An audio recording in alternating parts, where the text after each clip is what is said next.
Assalamualaikum warahmatullahi wabarakatuh. Selamat pagi anak-anakku semua. Semoga kita selalu dalam keadaan sehat, baik di sekolah, di rumah, di tempat kalian bermain juga. Hari ini tanggal 3 September 2020. Pagi ini saya ingin bercerita sedikit sebelum ke materi ya. Kita akan membahas nanti denyut nadi. Setelah minggu kemarin saya sudah memberikan tugas ke kalian untuk mempelajari sendiri sekaligus mempraktikkan untuk denyut nadi ini. Sebenarnya di materi PJOK nggak ada ya. Saya juga bingung sebenarnya materi apa yang cocok untuk bisa disampaikan. Karena kemarin saya sempat ini ya mengikuti webinar nasional. Nah, di situ banyak juga Bapak Ibu guru, khususnya guru pendidikan jasmani itu bingung materinya itu gimana nanti. Karena itu tadi penjas ini kita lebih banyak interaksi langsung di lapangan kan. Kita nggak bisa belajar misalnya lewat papan tulis nggak bisa. Dari buku juga paling setengah-setengah saja. Apalagi cuman ya melihat video seperti ini. Ini sebenarnya nggak efektif. Ini bukan ciri khasnya mata pelajaran pendidikan jasmani. Cuman ya gimana lagi? Yang pertama materi harus disampaikan. Kemudian pandemi belum berakhir. Terus nanti di akhir semester saya harus mengisi nilai. Ya dari situlah ini ya paksaan ya sebenarnya. Paksaan. Bingung. Oke ya. Nah, dari webinar kemarin saya mengambil beberapa pokok materi yang mungkin bisa disampaikan selama pandemi. Untuk kelas 12 ini saya sampaikan dulu materinya sebenarnya dari KD-nya itu ada 8 ya. Ada 8 KD yang bisa disampaikan di sekolah kita. Karena renang tuh enggak masuk. Ada 8 KD, bola besar, bola kecil, kemudian atletik, kemudian bela diri, kebugaran jasmani, senam lantai, senam ritmik, kemudian PMS. PMS itu penyakit menular seksual. Nah, kembali lagi dari webinar itu, materi-materi ini nggak bisa disampaikan. Ya, bukan nggak bisa sih, ya bisa, cuman kebermanfaatannya itu menjadi kurang ketika kalian dan gurunya tidak turun ke lapangan langsung. Ya, ini bukan terjadi di sekolah kita aja, ini secara nasional kemarin juga. Setelah ngobrol-ngobrol-ngobrol, bagaimana solusinya? Nah, dari situlah beliau kemarin yang pematerinya itu dari P4TK Penjas. Seingat saya itu dari situ. Nah, ada beberapa hal yang bisa dijadikan pembelajaran untuk anak-anak. Nah, saya rangkum ya. Yang pertama, tentu saja ini berkaitan dengan sikap. Ya, sikap jujur, disiplin, kemudian bertanggung jawab, percaya diri, mensyukuri nikmat. Nah, banyak ya.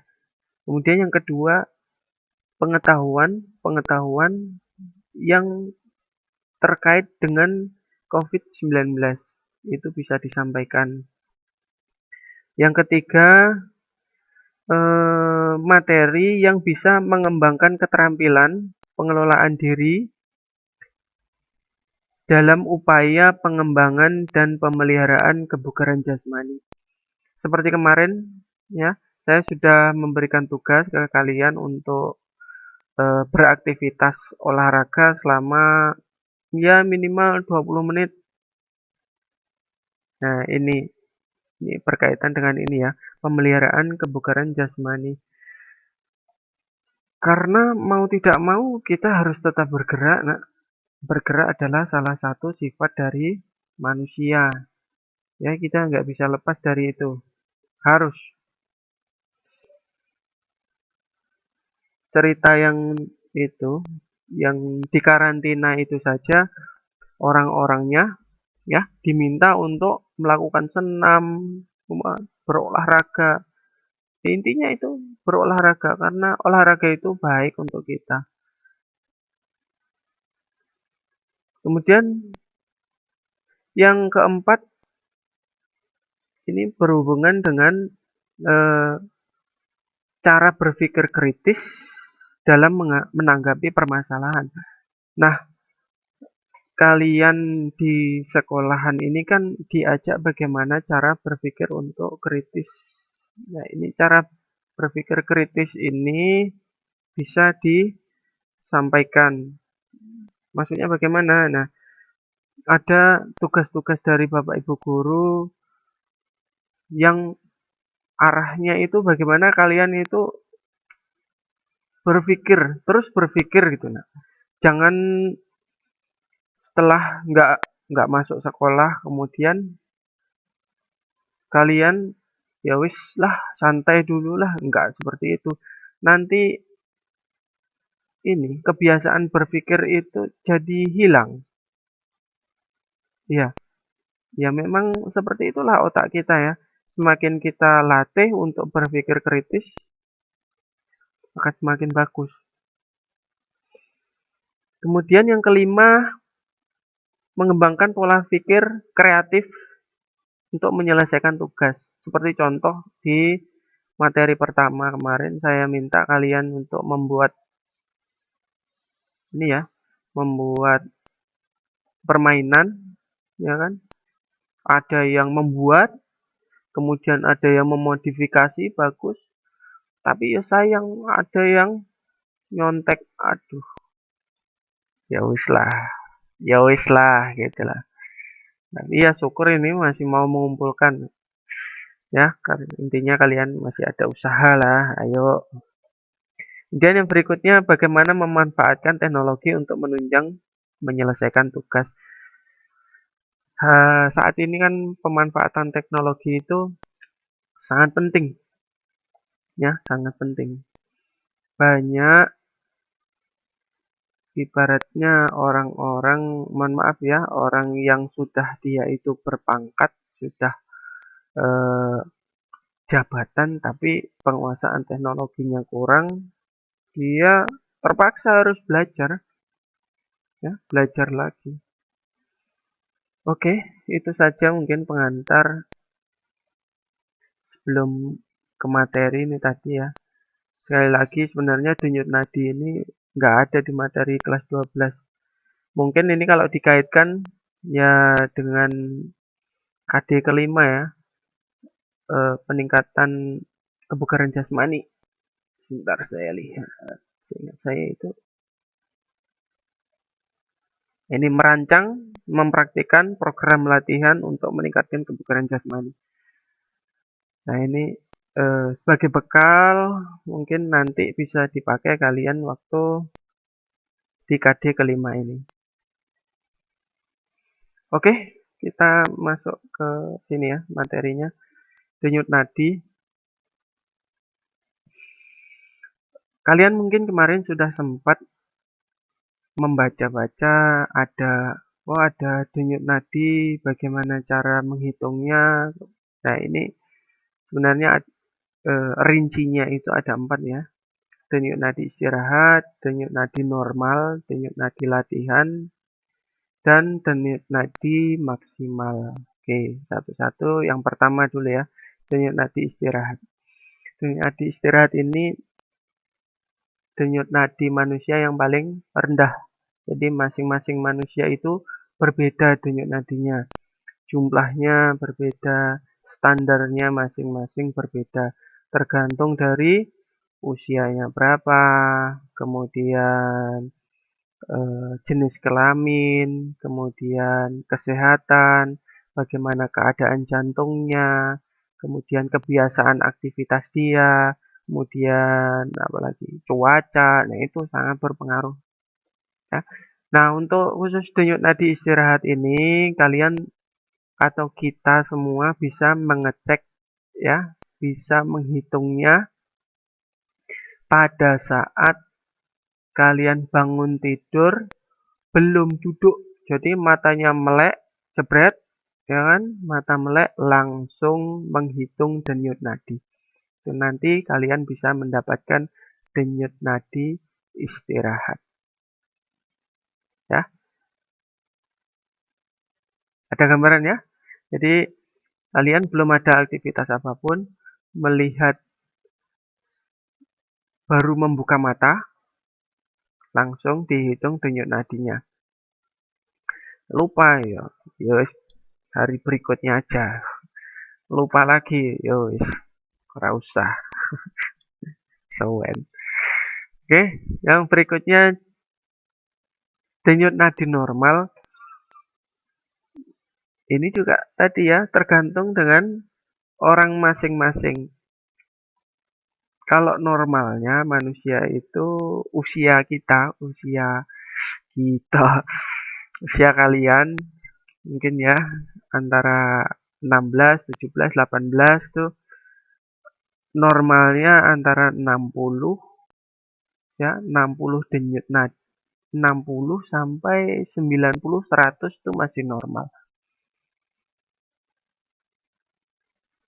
Nah, ada yang bilang sampai 90, ada yang 100, wis biar aja nggak apa-apa. Semuanya mereka punya dasar, kita tinggal pakai aja. Ya. Denyut nadi normal diambil saat apa? Ya misalnya duduk ngopi, ngopi di warung, pokoknya nggak ada aktivitas. Kalau sudah jalan itu sudah enggak ya. Kita normal itu dalam keadaan duduk santai, berpikirnya biasa. Karena kalau kalian berpikir keras, otomatis nanti denyut nadi pasti akan ada perubahan. Ya, karena apa? Waktu otak ini bekerja, dia memerlukan suplai oksigen, kemudian memerlukan suplai makanan berupa karbohidrat. Nah, otak akan memerintahkan ke jantung.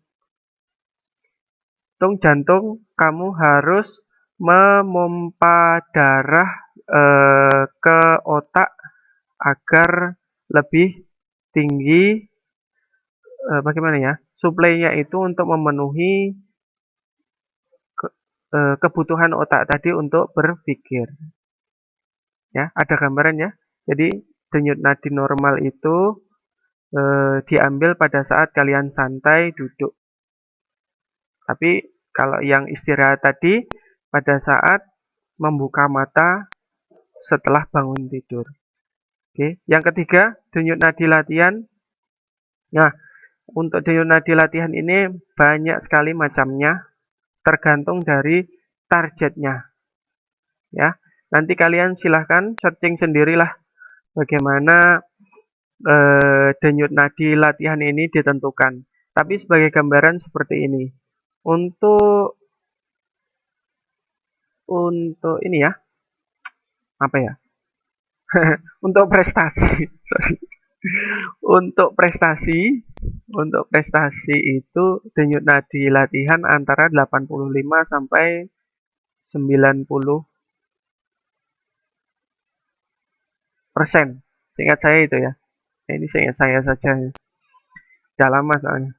Nah, untuk menjaga kebugaran, misalnya kita ya lari, kayak kemarin kan tugasnya lari, bersepeda itu antara ya 60, 50%, 50% kurang lah, 60 sampai 80 lah, itu sudah cukup ya. 60 sampai 80% dari denyut nadi maksimal. Nah, bagaimana dengan denyut nadi maksimal? Nah, kalau denyut nadi maksimal ini pakai rumus ya. Dengan rumus ini sudah ada rumusnya. Kita coba cek ya. Oke. Untuk denyut nadi latihan, oi, bagaimana ini? Kok nggak muncul ya? Latihan ya. Ini nanti titik-titik persen dari maksimal ya. Ya ini. Nanti dihitungnya dari sini. Nah, untuk maksimalnya bagaimana ya? Untuk maksimalnya 220 dikurangi usia sama dengan maksimal. Ya, ini. Sebagai contoh, saat ini usia saya 30 tahun. Nah, maka denyut nadinya yang maksimal yang bisa saya capai adalah 190 denyut per menit. Maksimal ini sudah, nggak bisa di atasnya lagi. Di atasnya lagi pecah, ya kan? Jantungnya pecah. Nggak mungkin di atasnya ini lagi, karena ini sudah rumus, artinya rumus itu dirumuskan, diteliti. Nah, kalau misalnya usia kalian 220 dikurangi misalnya berapa? 15 tahun. Maka berapa? 205 denyut per menit.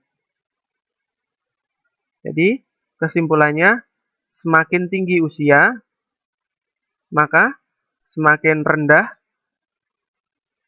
denyut nadi maksimalnya.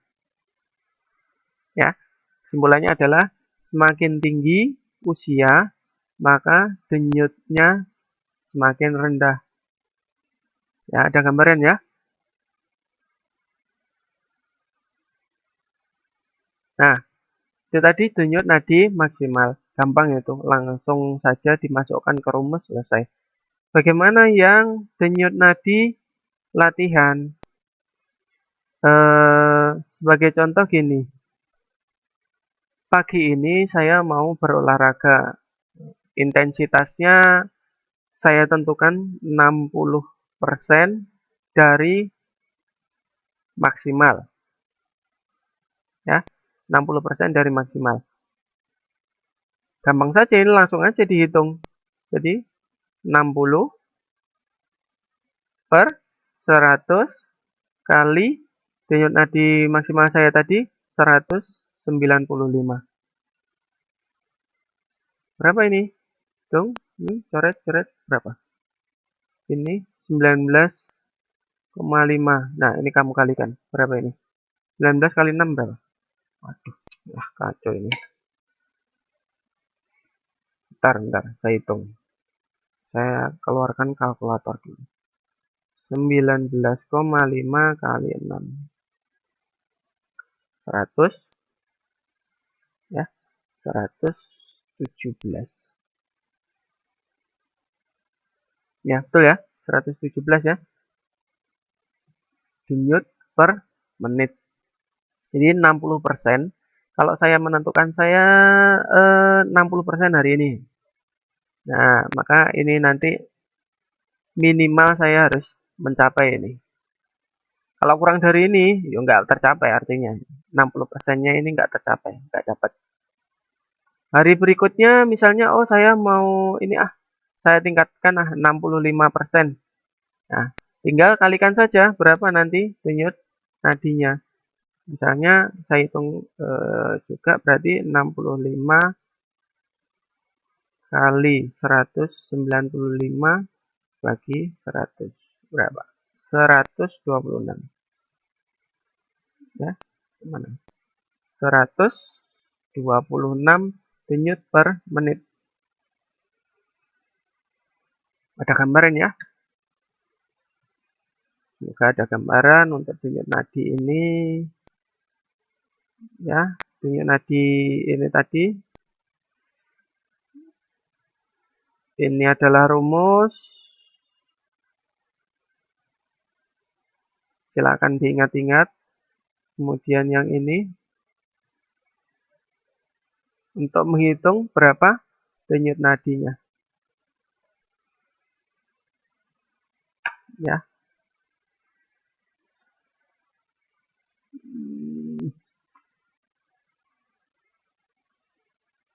Nah, oke, seperti itu.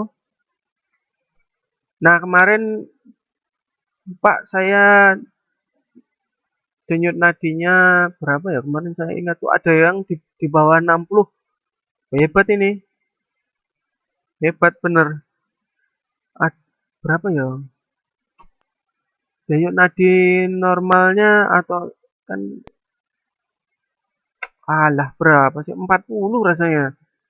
Ada rasanya 40 ini. Kemudian setelah latihannya 70. Wah, ini atlet ini, Nak. Ini angka ini angkanya atlet ini. Karena apa? Jantungnya atlet itu terlatih. Ya, jantung atlet itu terlatih. Ibaratnya seperti ini, ya. Jantung kalau normal itu harus memompa 60 kali per menit. Tapi kalau jantungnya terlatih, otot-ototnya ini lebih besar, ya. Ototnya lebih besar, maka tidak perlu 60 kali untuk memompa seluruh darah ini. Dia cukup 40 kali. Nah, wajar ya. Karena apa? Otot-otot jantung ini terlatih sudah. Tapi ini atlet. Ya, kalau orang normal jarang. Kalau orang normal nggak pernah latihan, denyut jantungnya seini, bahaya malah. Itu ada kemungkinan malah itu sebuah kelainan. Jadi silahkan dicek lagi nanti berapa sih denyut nadinya itu ya.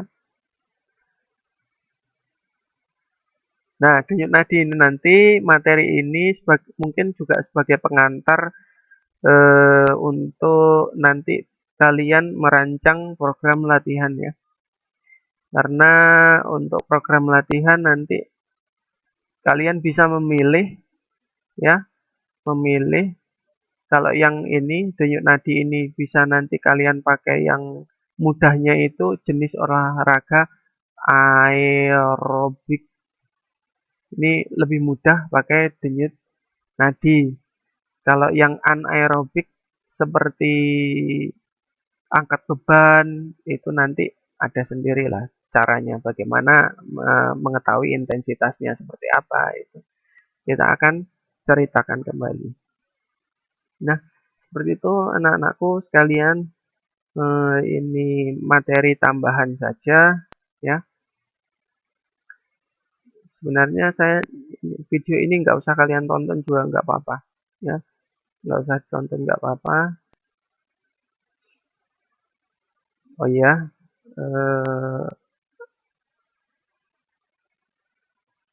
saya minta tolong juga kalian lebih perhatian lagi untuk sekolahnya ya.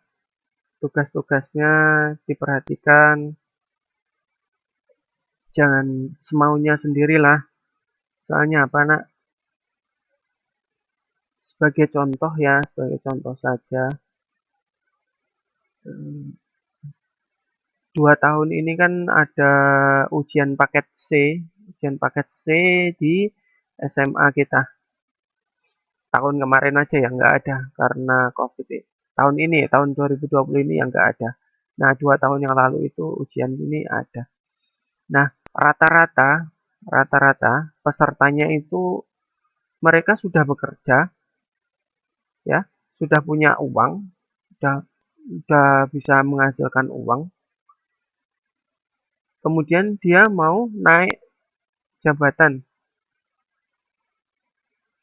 jadi mandor lah, jadi apalah.